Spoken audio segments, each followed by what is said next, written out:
500 টাকার নোট নিয়ে ফের উদ্বেগ দেশে। দাবি করা হচ্ছে চলতি বছরের মার্চ মাস থেকে আর এটিএমে মিলবে না 500 টাকার নোট। খোদ রিজার্ভ ব্যাংক অফ ইন্ডিয়ার তরফে নাকি এমনই সিদ্ধান্ত নেওয়া হয়েছে। বলা হয়েছে 500 টাকার নোট আর ছাপানো হবে না।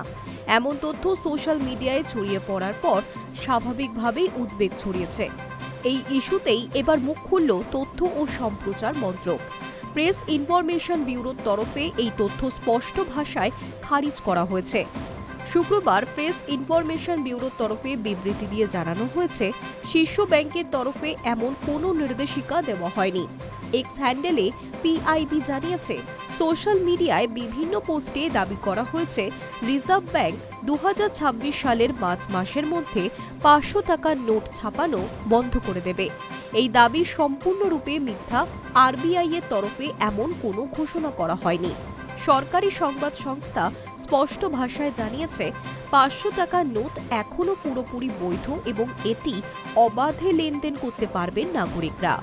এই ধরনের গুজব বিশ্বাস করার আগে সরকারিভাবে তা যাচাই করে নেওয়ার আবেদন জানিয়েছে সরকার। বলা হয়েছে, 500 টাকার নোট বন্ধ করা হয়নি, এটি সম্পূর্ণরূপে বৈধ। যে কোনো তথ্য বিশ্বাস বা শেয়ার করার আগে সর্বদা সরকারি উৎস থেকে খবর যাচাই করুন। উল্লেখ্য, 500 টাকার নোট বাতিলের গুজব ছড়িয়ে পড়ার ঘটনা অবশ্য এই প্রথমবার নয়।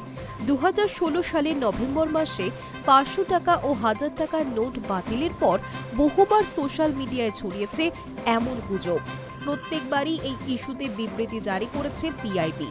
সম্প্রতি গত বছরের জুন মাসে বিভিন্ন সোশ্যাল মিডিয়া পোস্টে এবং ভিডিওতে দাবি করা হচ্ছে 2026-এর মার্চ মাস থেকে বাতিল হচ্ছে নাকি 500 টাকা নোট। বহু ইউটিউব ভিডিওতেও এমন দাবি করা হয়েছে। সেই সমস্ত গুজব এবার খারিজ করল ভারত সরকার। এর আগে গত অগাস্ট মাসে কেন্দ্রীয় মন্ত্রী পঙ্কজ চৌধুরী সংসদে জানিয়েছিলেন, 500 টাকার নোটের সরবরাহ বন্ধ করার কোনো পরিকল্পনা নেই। তিনি আরও জানিয়েছেন, এটিএমগুলি 100 এবং 200 টাকার নোটের পাশাপাশি 500 টাকার নোটের সরবরাহ জারি রাখবে।